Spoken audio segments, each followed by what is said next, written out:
Знаєте, воно трохи дратує, коли якась параша з-за кордону українською мовою тобі розказує, як треба любити країну.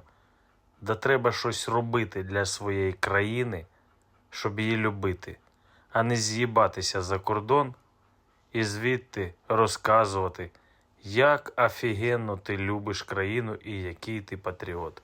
Бери і роби щось, або бери і захищай.